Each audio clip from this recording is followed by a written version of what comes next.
Hello guys, today आज हम discussion करेंगे टाटा स्टील शेयर के बारे में। ओके, इसका हम फंडामेंटल एंड टेक्निकल दोनों देखेंगे। ओके,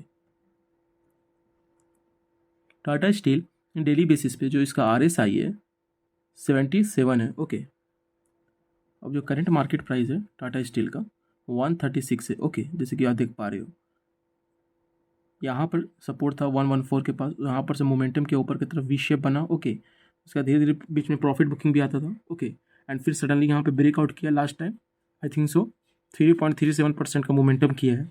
ओके, 136.45 पे अभी रुका हुआ है। ओके, जो रेजिस्टेंस था उसको ब्रेकआउट किया है। ये जो रेड कैंडल है, ओके, जो रेड कैंडल है उसको ब्रेकआउट किया है।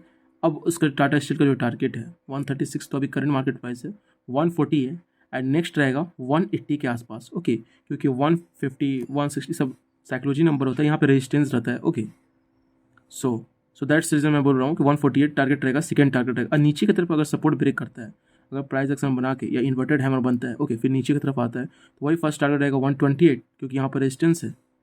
ओके, एंड सेकेंड टारगेट रहेगा 124। Okay, and third target 114। Okay, क्योंकि यहीं पर से मूवमेंट किया था, है ना, जैसे कि आप देख पा रहे हो। तो कभी भी गिरते मार्केट में वी शेप बनना, ओके, डब्ल्यू पैटर्न बनना, okay, cup and handle pattern बनना, ये एक संकेत देता है कि हाँ, अब इस स्टॉक में मोमेंटम है, अब साइड की तरफ है। ओके, अब ट्रेंड है, मतलब अब जो बायर आ रहे हैं वो सेल नहीं कर रहे हैं, वो बाई कर रहे हैं। जाहिर सी बात है कि कोई भी शेयर अगर गिरता है, ओके, जैसे कि आप देख पा रहे हो यहाँ पर से 135 पे से गिरा वो। Okay, and last red candle में देखो तो 116 तक गया। ओके, तकरीबन 10-20-30% गिरा, 20% गिरा अप्रॉक्स। ओके,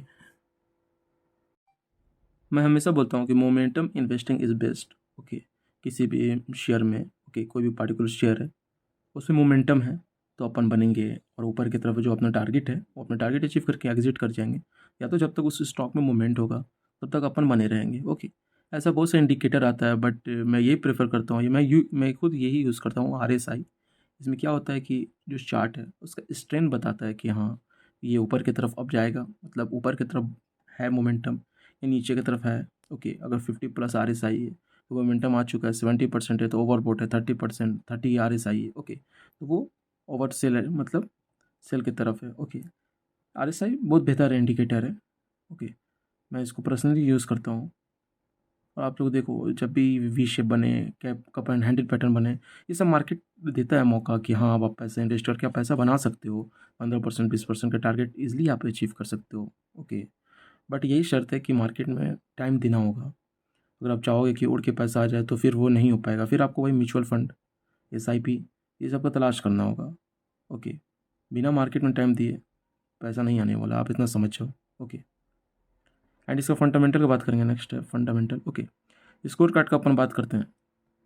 जो परफॉर्मेंस एवरेज है, वैल्यूएशन हाई है, ग्रोथ एवरेज है। ओके, प्रॉफिटेबिलिटी हाई है, एंट्री पॉइंट गुड है। ओके, एंड जो रेड फ्लैग है जाहिर सी बात है लो होगा। Okay, no red flag found. Okay, red flag ये होता है कि यहाँ पे ये स्टॉक में कटे हुए हैं, कुछ प्रॉब्लम है। ओके, फंडामेंटली एंड टेक्निकली दोनों तरफ से प्रॉब्लम होता है।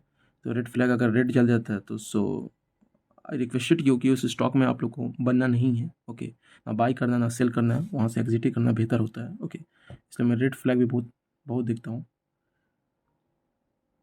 साल के रिटर्न का अपन बात करेंगे, 23% का रिटर्न दिया है। ओके, लो 101 एंड हाई गया था 136.75।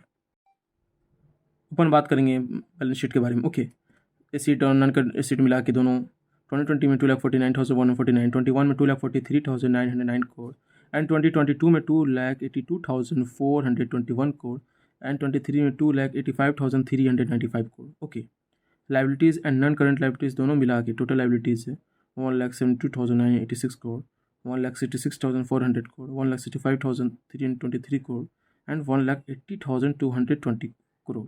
ओके, एसिड ज़्यादा है as compared to liabilities. Okay, और किसी ने पूछा था कि नॉन करंट एसिड किसको बोलते हैं, तो भाई नॉन करंट एसिड इसे बोलते हैं मोर देन 1 ईयर, यानी कि आप उसको सेल करने के बाद जो 1 साल के बाद ही आप पैसे इसमें भंजा सकते हो। मोर देन 1 ये क्लियर कट है कि आप प्रोडक्ट किसी चीज़ बना रहे हो, लाइक आप बेकरी ले लो या कॉस्मेटिक सामान ले लो, FMCG सेक्टर का ले लो, कोई प्रोडक्ट है वो ऑलरेडी गोदाम में पड़ा हुआ है, जब तक नहीं वो सेल नहीं होगा वो मनी में कन्वर्ट नहीं होगा। ओके, इसी को बोलते हैं मोर देन 1 ईयर आपके पास एसिड है बट आप उसको अब भी नहीं भजा सकते हो, कम से कम 1 साल से ज़्यादा लगेगा या 1 साल लगेगा, उसी को बोलते हैं non current acid. Okay, current acid इसको बोलते हैं कि जो आपके पास अभी अवेलेबल है, लाइक लैंड हो गया, मशीनरी हो गया, जिसको आप सेल करके अभी आप पैसा ले सकते हो, चाहे आप कंपनी है तो आप इन्वेस्टमेंट कहीं की हो, ओके, या बॉन्ड हो गया, ओके, ये सब हो गया करंट एसिड में। Non current acid clear cut है, मोर देन 1 ईयर।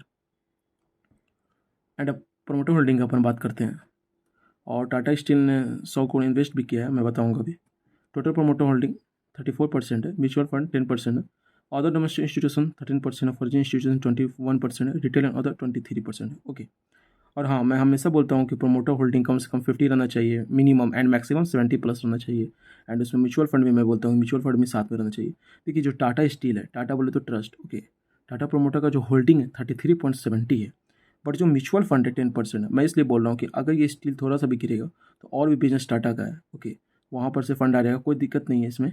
इन्वेस्ट नहीं करने का कोई सवाल पैदा नहीं होता है टाटा में, ओके। अगर अडानी ये सब रहता तो उस पर अपन सोच सकते थे, बट टाटा पे अपन नहीं सोच सकते हैं, क्योंकि यहाँ पे जो म्यूचुअल फंड है, आप ध्यान से देखो, 9.65% है। यानी कि जितना भी इंडिया का बैंक है, चाहे प्राइवेट हो या पीएसयू बैंक हो, ओके, वो सब ने इन्वेस्टमेंट किया है। म्यूचुअल फंड हो, short term, long term, okay, mid cap, सब ने इन्वेस्ट किया होगा, इंश्योरेंस सब ने, ओके, तब ये 9.65% दिखा रहा है। टाटा स्टील ने इन्वेस्ट किया 100 crore rupees centre of innovation in London, okay. The center will enable to acceleration of technology development in studies area, attract talented and strengthen the industry academia collaborative ecosystem. Okay, thank you so much for video देखने के लिए, channel के support के लिए like share subscribe कर दीजिएगा। Thank you so much.